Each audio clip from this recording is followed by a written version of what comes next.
Salam alaikum, j'espère que yéen a ngi ci jàmm bu baax. Alors tey moom dañuy defar ay poulet farci maanaam dañuy jël cuisse de poulet yi jël ay nenu baxal dugal ko ci biir daal di koy pané daal di koy saaf. Donc pour defar ko dinañ soxla nenu baxal man 4 laa jël parce que 4 cuisses de poulet laay defar ak gingembre moo nekk nii ci bool bi dama ko dëbb ak salade man salade laa koy accompagner ak épices yi ñoom sel poivre paprika thym cumin voilà ak moutarde ak pomme de terre pour frite bi aussi ak sama sauce verte bi ak ail bu ma dëbb bi aussi. Voilà donc ñu commencé damay ñëw dindi yax bi nga xamante ne moo nekk ci cuisse de poulet bi mi ngi nii moom laa njëkk a dindi.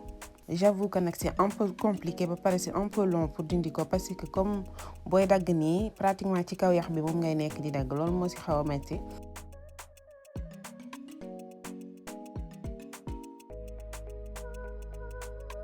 Voilà ensuite su ma ko dindee nii ma dindi aussi beneen yax bi nga xamante ni ci biir cuisse bi la nekk moom kay cuisse de poulet bi la ñuy tas ba mu tasaaroo yax bi nekk ci biir laay dindi nii bu ko defee chair kese mooy des ci kaw ak pilon bi.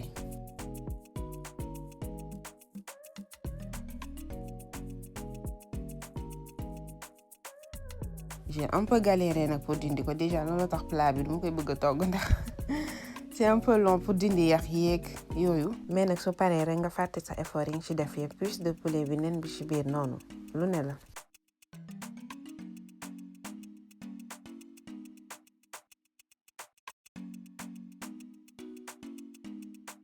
gis nga mu ngi nii ensuite nii lay mel soo dindee yax yi léegi damay ñëw defar marinade bi gingembre baa ngi nii moom laay boole ak 2 cuillères de sauce verte bi 2 cuillères à café ak sel bi laa ciy def nii ensuite ma def ci cumin bi li ma génne woon yëpp defuma ko ci c'était une cuillère à café moom laa génne woon ensuite ma def ci paprika ak thym bi ak moutarde ak herbe de Provence aussi. Voilà ensuite ma ñëw mélanger yëpp. ensuite dama ci ñëw def citron bi ma pressé ko ci defuma ci vinaigre. voilà marinade baa ngi nii ma yëngal ko bu baax yéen a ngi gis noonu texture bi donc damay ñëw mariner poulet yi yax yi nga xamante ne dama ko dindee ci cuisse bi mooy haut de cuisse bi ci kaw yax bi sànniwu ma ko moo nekk noonu dama koy boole waale ci togg bi donc damay ñëw mariner poulet yi ba mu saf.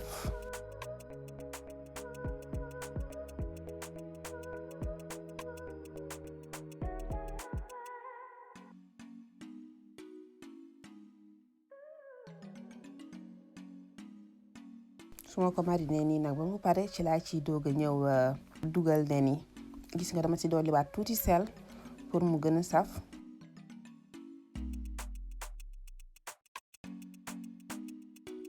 voilà donc pour su ma ci dugalee nen yi ba pare cure-dent laa koy fixé wee moo nekk nii donc cure-dent laay utiliser après pour fixer ko donc damay ñëw dugal nen yi ci biir cuisse bi.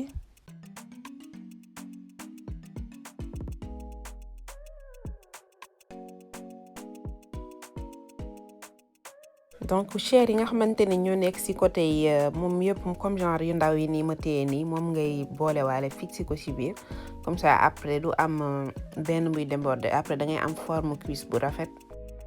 voilà moom lay fixé nii bu baax comme ça après du am benn côté bu déborder parce que neexaay bi c'est bien mais côté esthétique bi aussi buñ koy fàttee comme ça suñu repas yi après présentation bi day rafet. dinaa utiliser 3 cure-dents pour fixer benn cuisse bi. ngeen éviter aussi di ko tirer bu baax après mën na dagg parce que à la fin ci cuisse de poulet am na ci boo xamante ne dafa dagg dafa ibbeeku ci ginnaaw.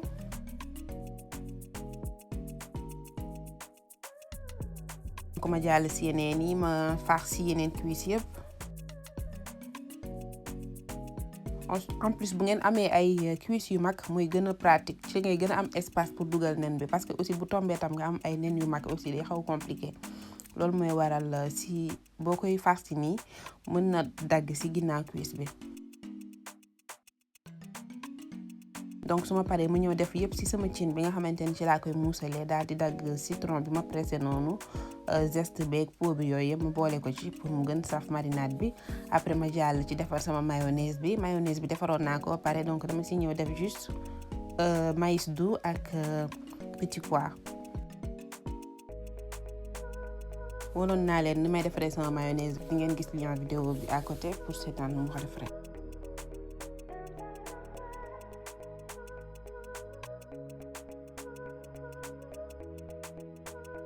sama mayonnaise mu ngi nii entre temps muusal naa sama cuisse de poulet yi après ñu ngi nii ñor nañ damay jàll ci ñëw pané ko.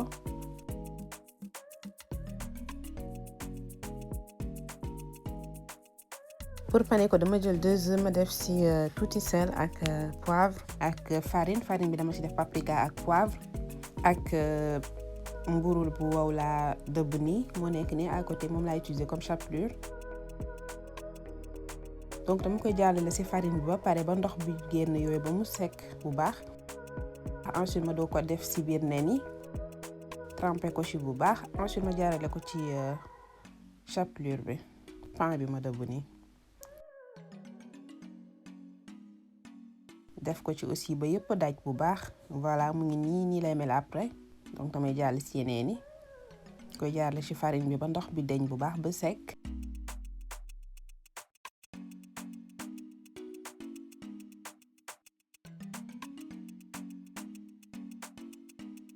ensuite nga trempé ko ci nen yi.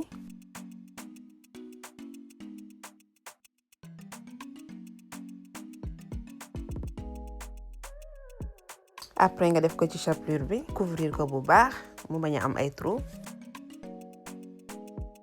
gis ngeen bii nii moom dama leen ko bëggoon parce que moom dafa xaw a détaché wu ci ginnaaw donc même bu détaché wu noonu garaawul après boo ko panéwee après day couvrir mooy partie bi détaché wu donc à la fin sax doo ko mën xàmmee ak yeneen cuisse yi.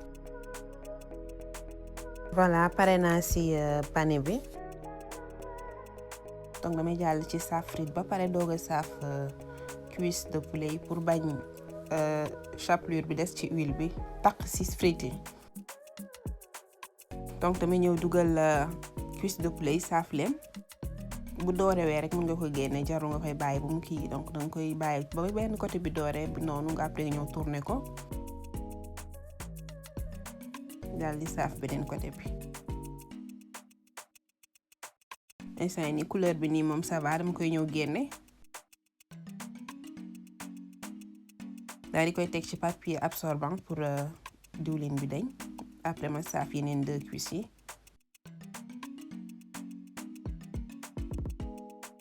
après mu jeex donc pare naa saaf naa ba pare dama ñëw won leen sama marinade pour salade bi huile d'olive laa def ak moutarde ak tuuti mayonnaise ak sel ak poivre ak vinaigre daal di koy mélanger bu baax. voilà pare naa après ma won leen sama dressage ni laa ko dressé mayonnaise bi laa def ci biir tomate bu mag bi. tomate fraîche bu mag bi mayonnaise bi foofu laa ko def daal di koy tëj bu leen dindi nag seen fleur tomate bi may wax ci bàyyi day rafetal déco bi. mi ngi nii donc dama leen ñëw woon ci biir aussi nan la mel nen bi ak cuisse de poulet bi. gis ngeen nii ci biir nii lay mel noonu lay rafetee macha allah. voilà vidéo bi jeex na j'espère que neex na leen plat bi neex na saf na essayez leen ko vous allez me donner des nouvelles. n'oubliez pas ngeen di abonner di bës ci pouce bleu bi aussi di partager. À la prochaine pour une nouvelle vidéo. Ciao.